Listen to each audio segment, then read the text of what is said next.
What is going on, YouTube? It is Primitive here, and today I'm going to be bringing you my red Gabumon deck list for BT7. This is a deck that I've been playing a bunch now that the Ultimate Cups are wrapping up. I've been playing it in tournaments as well as been playing it on stream, and I've had multiple people ask me for the updated list, so I want to go ahead and bring it to you all here. Now, before we get into it, I just want to let you know that I am going to be streaming with this list tonight in the True Champ event that's going to be happening at around 4 p.m. Mountain Standard Time or 6 p.m. Eastern Standard Time. So if you wanted to go ahead, see more games with this live, I will be streaming tonight, so be sure to click the link down below in the description, and I will see you there. But with that being said, let's get on into the list. Now, starting off, of course, with the Digitama, we're going to go very simple with the 4 Upamon and the 1 Kiaromon. You want the 5 eggs here just in case you play against something like Yellow Hybrid or something a little bit slower, so that way you can make sure you're getting maximum eggs, and these are just going to be the 5 best eggs. Upamon's going to be a lot better in this list because you're going to be wanting to attack a lot more early with your Gabumon, so being able to get that Upamon draw is going to be very effective. Plus, we have multiple cards that are going to allow you to strip sources in the deck, so having Kiaromon does give you a little bit extra draw. You could switch this 5th egg to just about anything if you really wanted to. I just prefer the Kiaromon because I wanted eggs that draw, so the Upamon and the Kiaromon just made sense. But if you just wanted to cut the Kiaromon for something else like Demi-Vmon, for example, then you could go ahead and do that. I don't think it'll really change too much, but you definitely want to be playing the 4 Upa. Next up, let's get on into the rookies, starting, of course, with the Gabumon. We're going to have 4 of the BT6 Gabumon. This is the one that is kind of the main one you want in raising when you're going to go into Bond. Now, we are going to be playing 4 because you want the BT6 Gabumon later in the game when you're going to go for Bond, as to where you want the EX1 Gabu in raising earlier in the game. But by having 4, you're going to have the ultimate consistency, so that way you can play some of these out early and still have one for late game to be able to go Bond on top of. As well as if you have this on the board and your opponent swings Mat and Security, you get to gain a memory since you have the all turns effect of gaining a memory when Mat is played. So you can have 1 or 2 of these out and basically have it be like a purple Kari on your opponent's turn. So if they swing in, they hit a Mat, you do gain some memory. So it does have value, but we want to be playing this at 4 just because we want it when we go into our Bond. Next up, we're going to be having 4 of the Draw Gabumon. This one's just very standard. You're going to be playing this for 3, draw a card. We do have a combo with this card a little bit later in the deck that we'll be getting into, but nothing too crazy about Draw Gabu, just a 1k, 3 drop to draw. Most of the time when you play this, you're just going to draw and then swing in with Security with it next turn, and it's going to go down, but you do get some consistency out of it, and if you need an extra Gabumon to put in raising because you don't have another one, this one still is fine to be able to promote, gain Mat memory, draw from Mat, and be able to go into Bond if you have to, but this is probably our weaker Gabumon in the list. Then we got 4 of the EX1 Gabu, kind of the star of the show. So much of this deck revolves around having 4 of this EX1 Gabu. This card is super insane. Being able to have the inheritable to search the top 3 and grab any Tamer as well as any card with Gabumon in its name. As for so much consistency, it allows us to have different ratios in the deck just because of the consistency that this card adds. We will be talking about EX1 Gabu and its uses multiple times throughout this deck list, so we are going to be playing this at 4. Absolutely love this card. It is super insane in this list.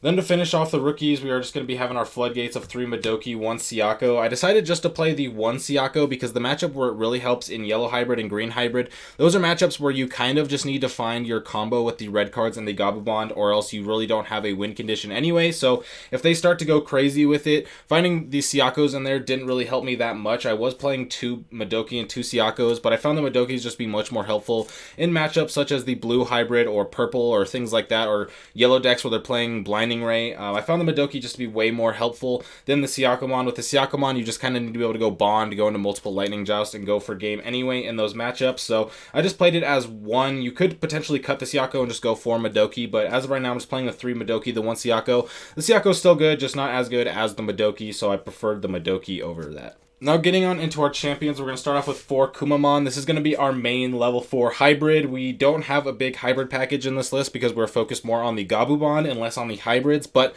still want hybrids to be able to help you end the game and stuff, and we are playing the Kiaromon, so Kumamon's going to be a little bit better. Could play Lobomon if you want here because it is going to be a 5k, but I preferred the source strip of the when Digivolving because it makes it so you can get rid of egg inheritables, you can get rid of the Tamers inheritables like Zoe or JP, and that makes it so they can't Digivolve into their ultimates for 1 and stuff like that, and so it is just a little bit better than Lobomon. We still want some hybrids, so I just chose this to be the main hybrid. I wanted a 2 to Digivolve hybrid, so that way if I needed to Digivolve on top of one of my rookies, it still costs 2 as to where a lot of the other ones cost 3. So we're sitting with the 4 Kumamon. Then we're going to be having 3 Octomon. This card is super insane in this list, mostly because of EX1 Gabu. You pair this with EX1 Gabu and then the red tie that we're going to be going over a little bit later, and you're going to be having a 2 to Digivolve 8k champion that when when you swing, you get to reveal the top 3 cards of your deck, get to add a Tamer or a Gabumon to your hand, plus if you have Upamon, you get an Upamon draw. So the chances of this surviving in security is extremely high, so you're going to be able to swing, get multiple searches, swing, get search again, and the consistency of this card is just insane. I love Octomon and Gabumon. It's just super good in the current format as well because there are so many 7k thresholds with things like Beowulfmon or Jet Sylphie that with the red tide pushing it up to 8k, you're going to be able to get through all of those. Plus having a 7k in security means that a lot of things are going to go down. I've had multiple games where I've had my opponent swing with something like the Beowulf or the Jet Sylphie. They swing into Octomon in security, hit the 7k, and then they lose their ultimate to my champion in security. So this card is very good. I like it at 3. It's just a card that if your opponent can't deal with it, then they're going to have a hard time getting over it. You're going to get a lot of value out of it, and it's not super easy to get rid of this card unless you're playing like blue hybrid and you can strip and stun it, but even then you can get fantastic value off of the Octomon.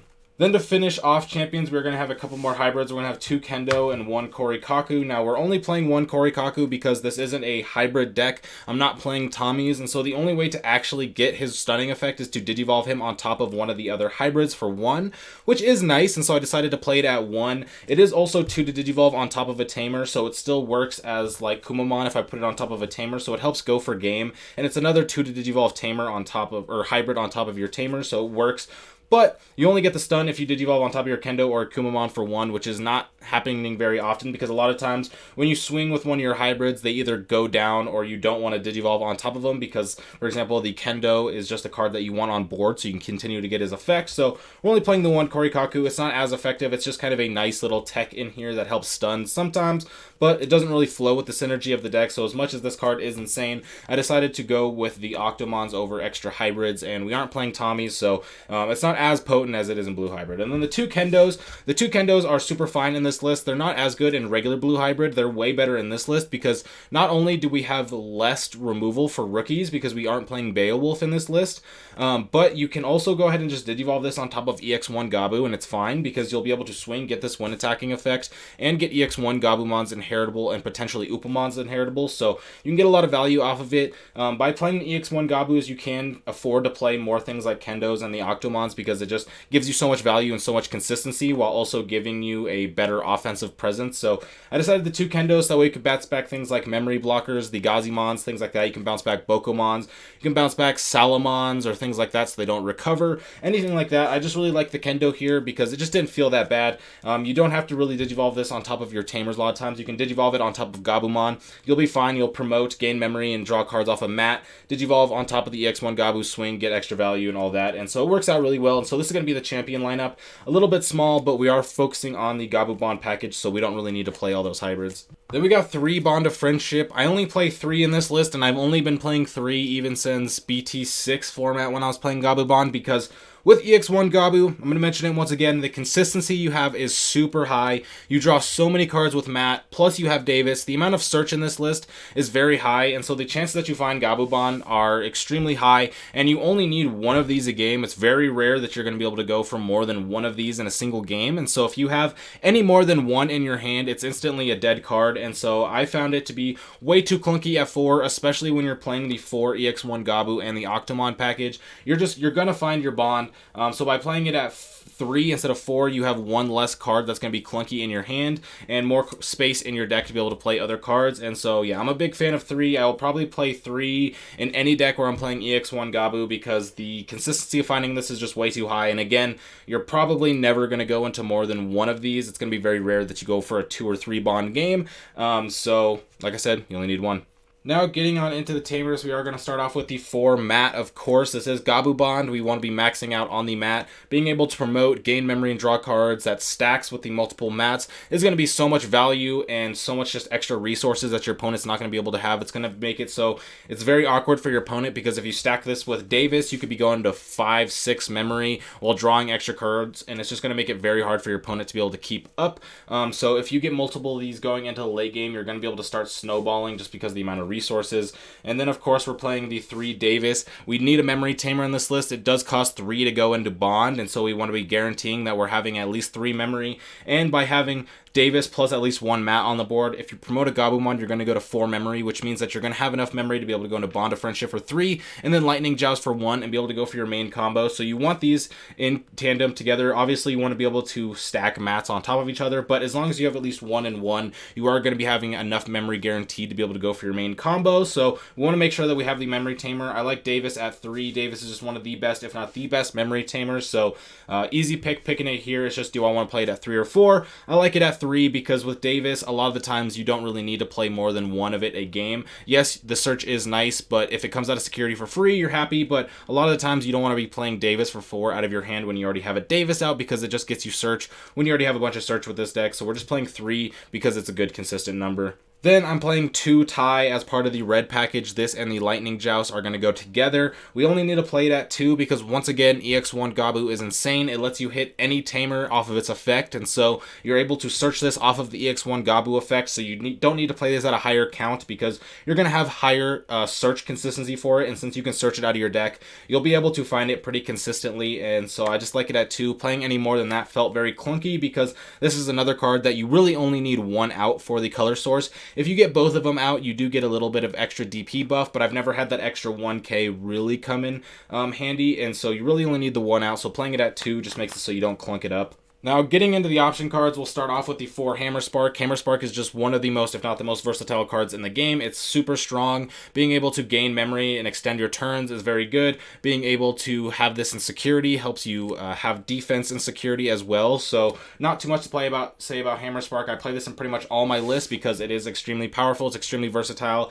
and it's just a very, very good card. Now we're going to be playing 3 Lightning Joust, the other half of our red package with the ties. Now, I'll go ahead and explain why you want to be playing the red package really quick, and that's just because you don't really have any win condition versus slower decks like Yellow Hybrid, for example. They will just be able to out-recover you and out-aggress you because they are able to recover so easily with high aggression Digimon, and with Bond, you have to trash 2 of your own security to be able to go into Bond with Matt's effect, and so by having that damage to yourself, you are kind of lowering the amount of time that you have in that match, and they're going to be able to just out-aggress you. As for if you go with the Lightning Joust, you'll be able to promote, go into Bond, which is 14k, be able to go with double Lightning Joust, and then you'll be able to go with swing 3 checks, unsuspend, bottom deck level 5 or lower, swing 3 checks, bottom deck level 5 or lower, unsuspend, swing 3 checks, bottom deck level 5 or lower. So it is going to be very powerful, and it does give you a win condition versus those slower decks. I did test it without the Lightning Joust, and it felt miserable in those matchups. It felt basically unwinnable. As for with the Lightning Joust, you do have a win condition. Now, Lightning Joust is definitely not dead in a lot of other matchups. Lightning Joust is usually how I win most of the matchups that I do play with the deck being in there, because